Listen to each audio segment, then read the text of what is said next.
Hey there, how you doing? Charlie Winters here with horse racing tips for Epsom for Friday the 6th of June.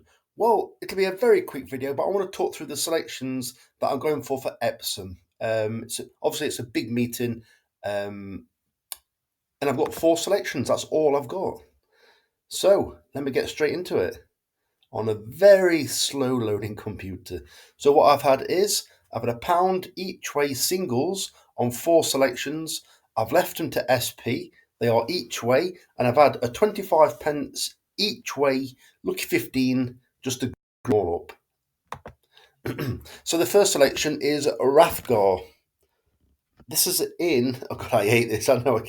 Oh, in fact, sorry, you don't know I hate this because the last video wasn't allowed to be posted. But just there, I don't know if you can see where the mouse is the time of the race. So unfortunately, I can't see the time of the race. So let me click reuse selections.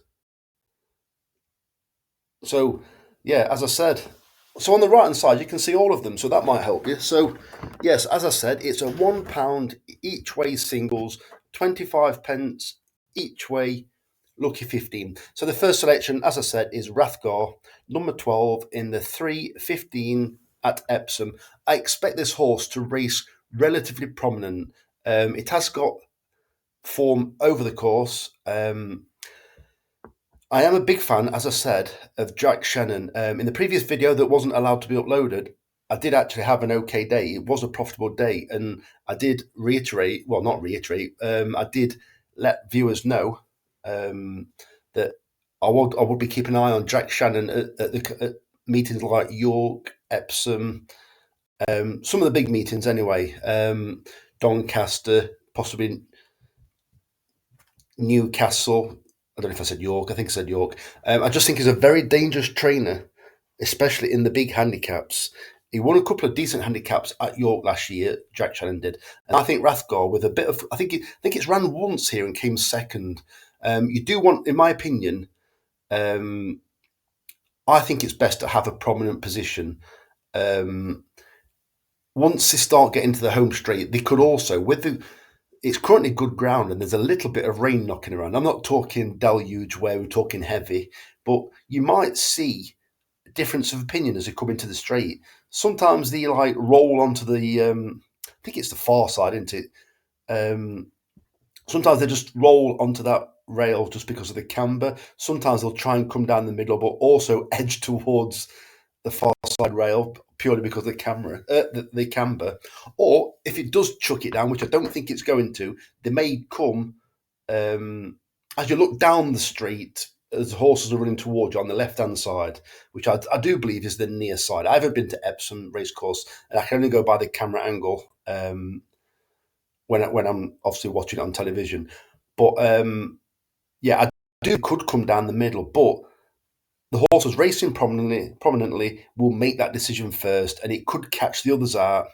And also, I actually think it's quite difficult to come from behind at Epsom when you're not really travelling that well. And I think once you meet the home straight, it's very easy to not travel well when the camber comes into effect, where you're rocking and rolling.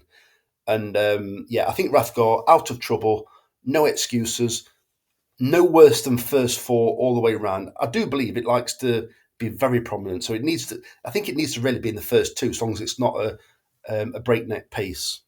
The second selection is Revoir, at 12 to 1.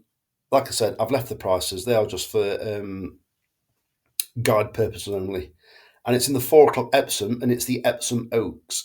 So I don't know if I've mentioned, well, I have mentioned in the past, but I'm not sure if you're familiar with me mentioning. I did interview Raith Beckett a long time ago. I actually can't remember how long. I think it was about, God, crikey. I think it was about 16 to 18 years ago. Crikey. How old am I? How old is he? Yeah.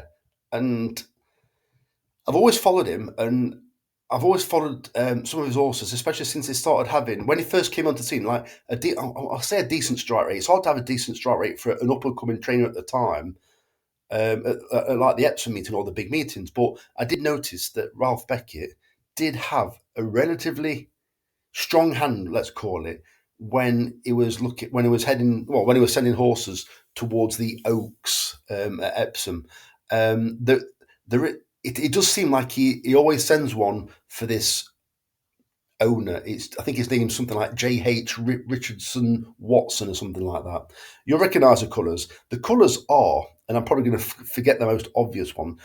I think it's called Look So, Look Here, Look Last. It's like the same horses. It's like they're pretty much using a couple of same sizes. I think the sire for this one is, I think it's called Regarde. And I looked through, and this horse has also sired some very good horses as well. I just think as I was looking through the dams, I did notice there was an awful lot of runners. Sorry, an awful lot of the family that did actually run in this race. Some have ran well, some have ran poorly. But I do think that Revoir, obviously, it's very inexperienced. It was even beaten last time by the second outsider in this race. I think, is it called Quillin Keen or Quillin Queen? I think beat it just last time. But I think this horse will progress. Don't get me wrong, I do think it's got its work cut out. Don't know. I'm not going to kid you. It's about 12 to 1. It probably should be 20s in my opinion. And it could well be. I haven't taken the price, as I said. It needs to be no worse than the first four, because what this horse is, in my opinion, it's a guaranteed stayer. And I think a lot of the AP O'Brien horses are also guaranteed stayers. But there are question marks over I always forget now. Is it 1,000 guineas winner? The Charlie Appleby horse. Won over a mile. I don't think it's bred to stay. I'm no expert on the breeding, but I don't think it's bred to stay. But its class might bring it through. If there's no pace in the race, which I would be surprised if there wasn't pace in the race, it may win on class alone. But I just think it's also normally races on quickish ground, in my opinion. So I just think it can't be any quicker than good, in my honest opinion. So I've got darts over the favourite. For the favourite, honestly, what I would do is I couldn't lay the favourite at its price, because obviously was it 9 to 4? But what I would lay is at a much shorter price, not to come in the first three. It probably will come in the first three, but I think what will probably happen is, in my opinion, it'll either win or come nowhere. I'm actually siding towards nowhere, not because it's not a good horse, just because it's a big shock to the system. You know, when you've won a 1,000 guineas, then all of a sudden you're asked to be. Don't get me wrong, I know it's happened before, but when you're being asked to step up by an extra half a mile, in my opinion, darts over whether it stays. But it is a class filly, so so I've gone for Revoir because I think if it's in the first four, I think if it's in the first four in running, no worse than that. It's, in my opinion, it's guaranteed to stay. The only question is, in my opinion, is it good enough at this stage? I think it will be better in the future, but is it good enough at this stage? So I've had it each way, obviously, to get a place. The third selection is Mr. Belaloo. That is in the 4:35 at Epsom. Richard Hannon's got quite a few runners tomorrow. This horse is in cracking form. It continues from the all-weather. It ran a cracker last time, beaten by, I think it was Golden Chieftain.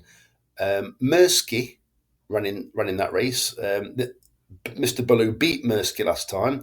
Mr. Mersky has since won. Darkness, I believe, was also in that race, and that has also since won. And Darkness runs in the last race on the card. But I haven't backed Darkness in the last race. But I think the fact that Mr. Belaloo ran well last time, has got a horse. It beat a horse that runs later on in the card, and that won since. And also Mersky has won since. I just think it's strong form, and I think Mr. Belaloo once again will be very prominent throughout. I do believe this is also another horse that likes to lead.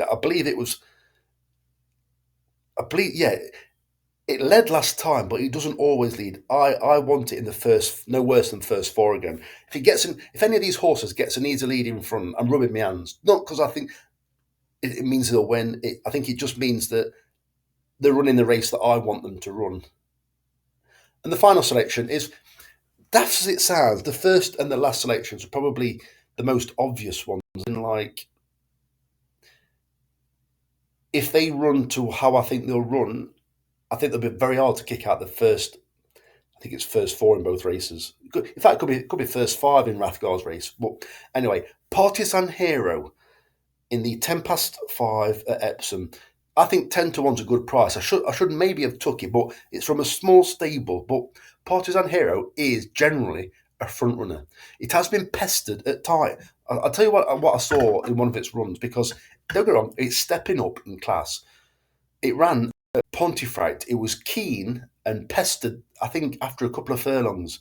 But when they meet that hill at Pontefract, that is normally when the legs go to jelly and they come to a standstill if they've been keen and been pestered leading up to that. It didn't. It rallied and it ran straight right through to the line.